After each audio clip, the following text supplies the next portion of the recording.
Bonjour et bienvenue dans cette nouvelle vidéo. Aujourd'hui, on règle sur Betaflight le Mario 5 de chez SpeedyBee. Alors en gros, vous allez sur internet, dans Google, vous tapez Betaflight. Avant, c'était un logiciel qu'il fallait télécharger, maintenant c'est juste une application en ligne, c'est quand même plus pratique. Donc vous allez dans Google, vous tapez Betaflight Configurator. Vous n'avez que à brancher la carte de vol sur un port USB ou USB type C, micro USB, peu importe, selon l'âge de la carte de vol. Moi, c'est un USB type C, il me le trouve tout de suite, je l'ai branché sur l'ordinateur, je connecte, et voilà. Donc là, on a les réactions tout de suite du drone. Là, je bouge le drone et ça bouge directement. Donc ça montre que l'accéléromètre est calibré. S'il l'est pas, il vous met un message d'erreur, là, une fenêtre, il y a juste à calibrer l'accéléromètre. En général, pour les premières connexions, il faut le faire. Donc là, dans ce qu'on a, on voit que le gyro est calibré, l'accéléromètre est calibré, le magnétomètre, ça j'en ai pas parce que il faut, c'est selon les modèles de carte de vol. Le baromètre, il y en a un sur la carte de vol. Le GPS, je pense qu'il faut que j'inverse 2 soudures de fil et puis ce sera bon. Et le sonar, il y en a pas. Donc après, on peut avoir plus ou moins de détails, mode expert ou pas. Moi, je le mets toujours en mode expert. Après, ça c'est pour mettre à jour le logiciel de la carte de vol. Moi, il est déjà à jour, donc j'ai pas besoin de le faire. Donc voilà, dans les ports, ça ce sont les différentes prises qu'il y a sur la carte de vol. UART 1, moi c'est le DJI 4 qui est dessus, donc il est marqué VTX MSP plus DisplayPort. Faut toujours l'activer. Pour les DJI, ça a toujours été comme ça, et là le DJI 4 c'est la même chose. L'UART 2, donc la prise numéro 2, moi c'est mon récepteur LRS qui est dessus, donc faut mettre sur le récepteur RX, le serial RX, faut l'activer. Après il n'y a rien d'autre à activer sur ça. L'UART 3, moi sur les pins UART 3, j'ai rien du tout. Sur l'UART 4, je l'ai activé puisque sur cette carte de vol là, il y a le Bluetooth et je peux avoir ce logiciel là en fait, plutôt que de l'avoir sur l'ordinateur, donc enlever la partie haute du cadre en carbone.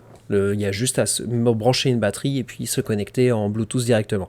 Et pour que ça marche, il faut que ça se soit activé. Donc moi, il est activé comme ça sur le terrain. Si j'ai besoin de faire une ou deux modifications, eh ben, je peux le faire directement en Bluetooth. Après UART 5, UART 6, moi UART 6 j'ai le GPS, mais je vous dis, je pense que j'ai deux fils, j'ai pas bien inversé les deux fils. Et donc j'ai le GPS et le SC UART 5, ça il était de base comme ça. Donc une fois qu'on a fait n'importe quelle modification, ne pas oublier de sauvegarder et redémarrer. Ça c'est le truc à ne pas oublier. Dans la configuration, en règle générale, il n'y a rien à toucher, si ce n'est pour armer.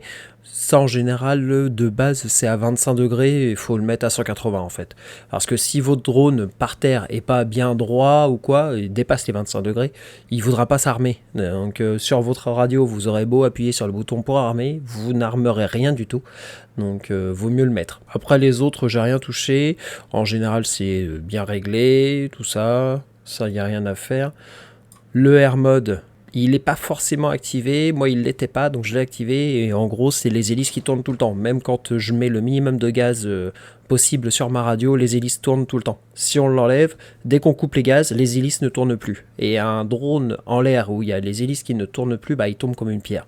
Il n'y a plus la moindre stabilité, même le strict minimum, donc vaut mieux le mettre. LED strip, ça c'est parce que moi il y a les petits bandeaux lumineux sur les côtés, l'OSD c'est pour avoir les retours d'informations directement dans mes lunettes.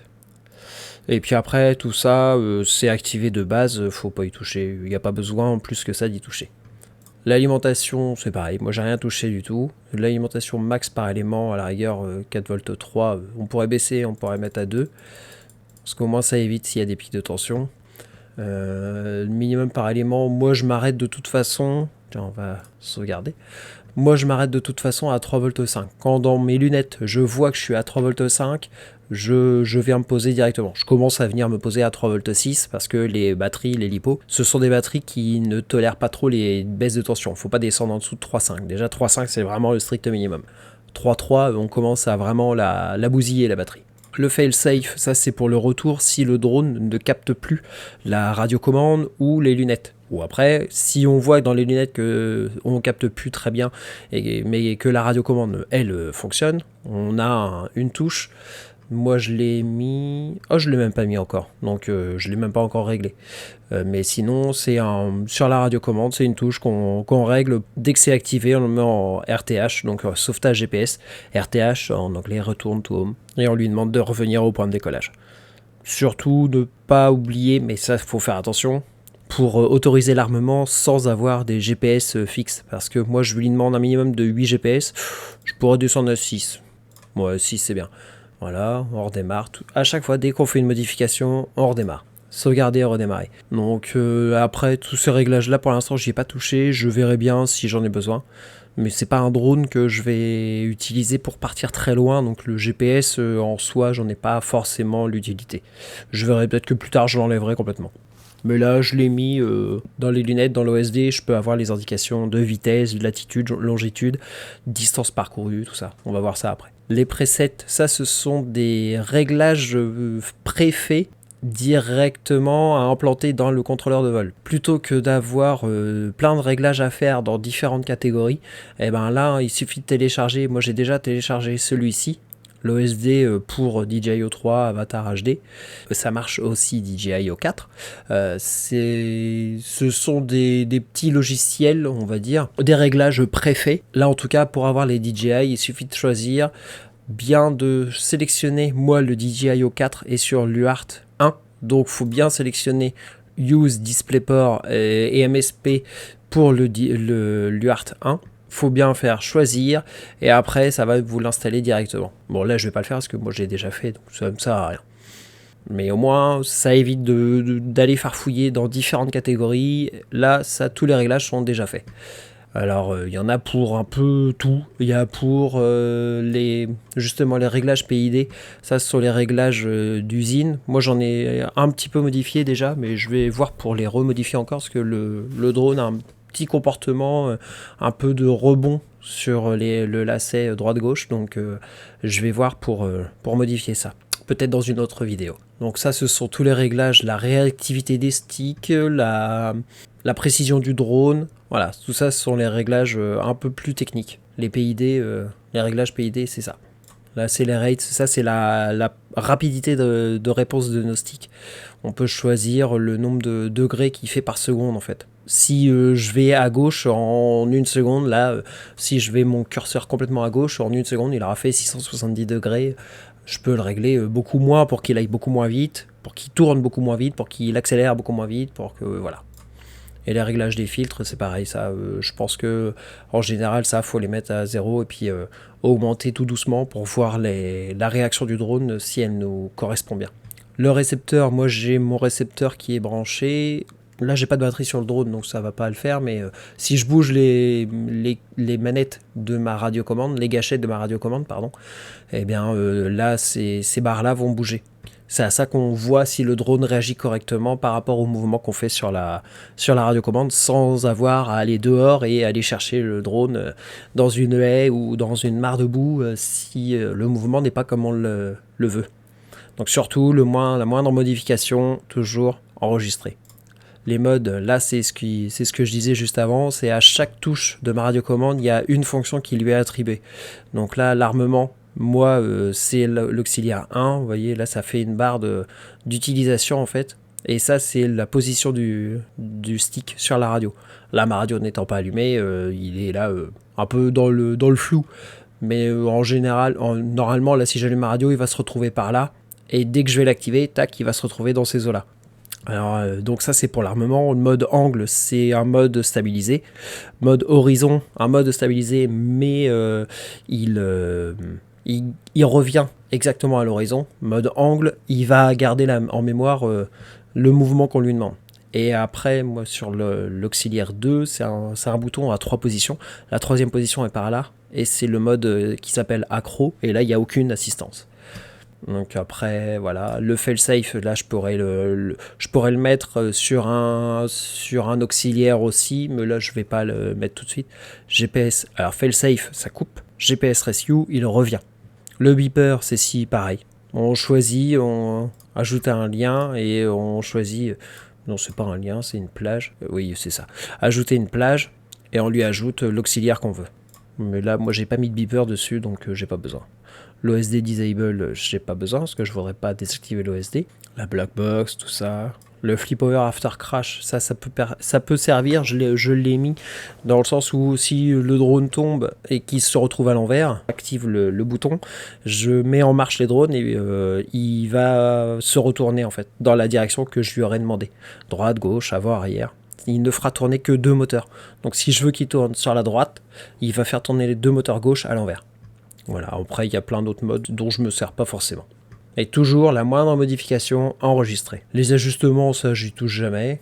Ça doit être pour vraiment donner une marge d'erreur plus précise au petit curseur. Le GPS, bon bah là forcément il va chercher, mais moi j'ai pas de batterie sur le drone, donc il va rien trouver du tout. Mais ça vous donne l'emplacement, vérifier si le GPS fonctionne bien, la configuration auto, utiliser Galileo, voilà, c'est plein de petits réglages après un peu plus techniques, un peu plus pointus. Les moteurs, petite rectification, bien vérifier, en gros le mode parce que angle, je me suis fait avoir, il va rester tout droit, la direction des pas lui sens, faire la direction dépasser des un moteurs, certain en fait. angle de tankage, Qui tourne dans un de sens. droite à gauche, Alors il va là, pas non, dépasser je peux pas 25 faire ou 30 degrés. Qui tourne Mode dans un horizon, sens on peut lui ou faire dans dépasser, l'autre. mais dès qu'on lâche les Voyez, sticks par rapport au sens des flèches, pour tourner et droite-gauche, moi, en il fait, va je m'étais fait revenir avoir. Je droit. vole C'est toujours juste en ça props la différence. out. Il y en a un Donc où les c'est hélices aider, tournent il vers revient, l'extérieur du et drone. l'autre Comme ça, où si c'est quand on pas vole, plus il y a aidé une que ça, branche il qui arrive, partira et pas bah, plus les loin hélices vont qu'un certain l'éjecter. On peut être en props in ou en props out. Moi, je préfère en props out. Donc ça, ne pas se faire avoir. Parce que je l'ai fait sur un vol test, sur un autre drone, et j'avais pas inversé le sens de rotation.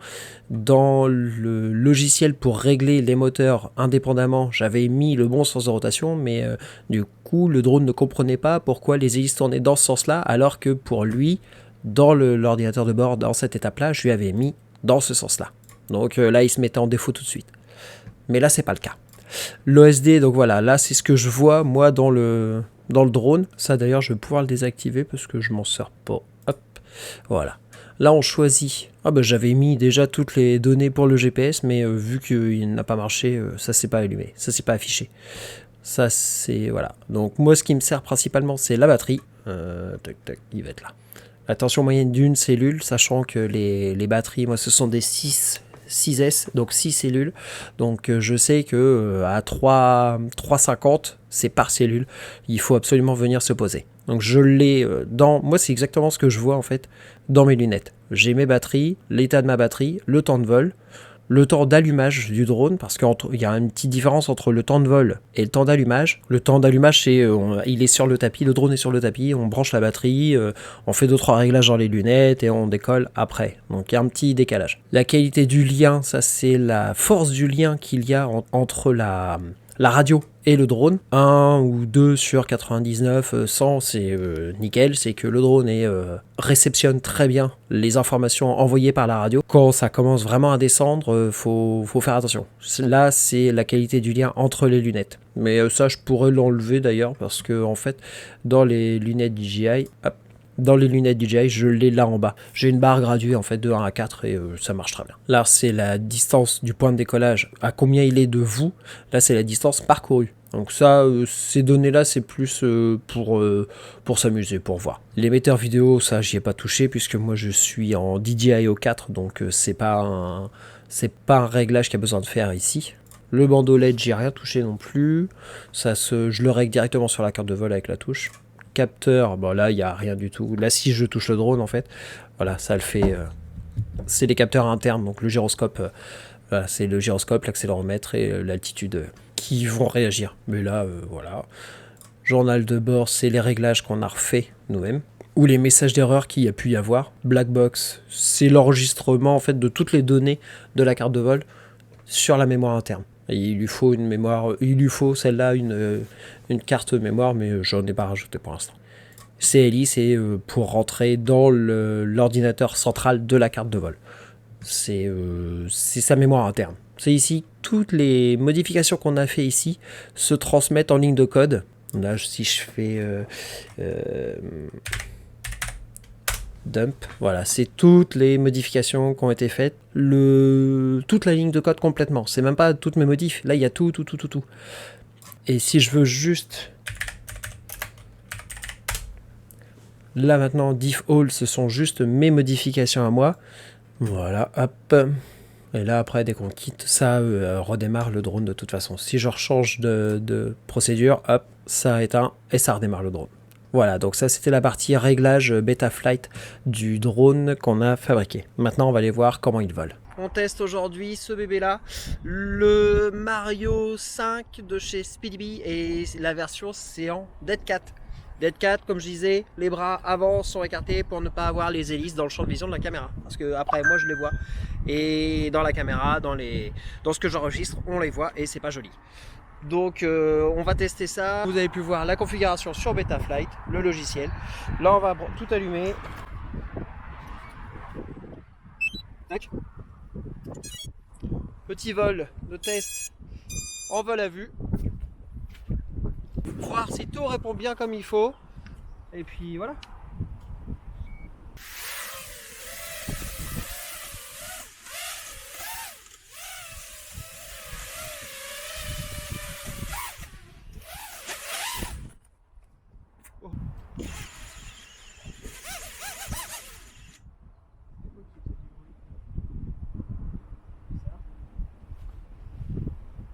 En plein à bout. Super le FPV, premier vol. Il est plein de boue. Allez, je vais essayer de nettoyer ça un peu. Avant de commencer, petit vol à vue pour voir si tout répond bien.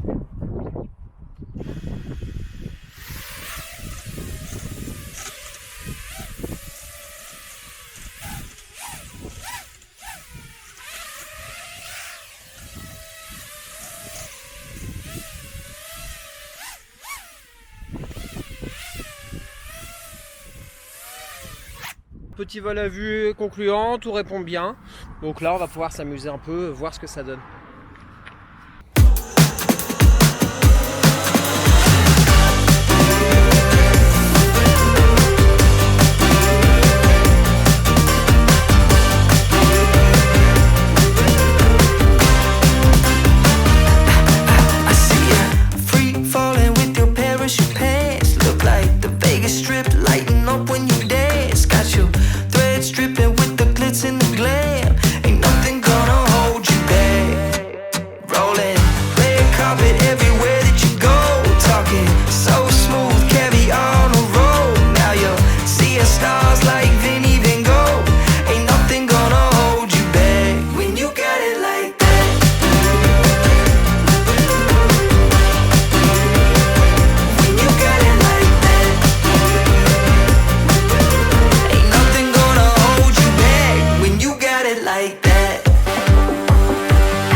Bon alors, verdict à chaud là, je viens tout juste de me poser.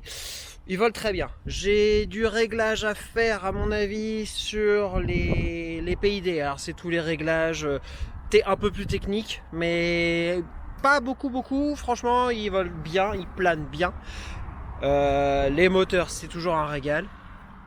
Non, vraiment, bon drone. Chiant, voire même très chiant en technique, c'est-à-dire en montage. Il est un peu complexe à monter pour les débutants, c'est un petit peu tendu, mais franchement c'est bien. Après, ces trucs là, les caches là et là, peut-être voir dans le temps à les enlever pour la maintenance, parce que dès qu'il y a besoin de retourner dans Betaflight, dans le logiciel, si on n'a pas l'application, faut tout redémonter, c'est chiant. Là maintenant ça va, cette carte de vol là, ce contrôleur, il y a Betaflight en Bluetooth. Il y a un émetteur Bluetooth dessus, donc on peut avoir sur le téléphone Betaflight directement, il y a juste à le laisser brancher. Et puis il nous donne toutes les informations. Donc franchement, non, pas mal. Que dire, ça vole bien, ça vole très bien. Et puis je vais continuer à voler encore un peu moi.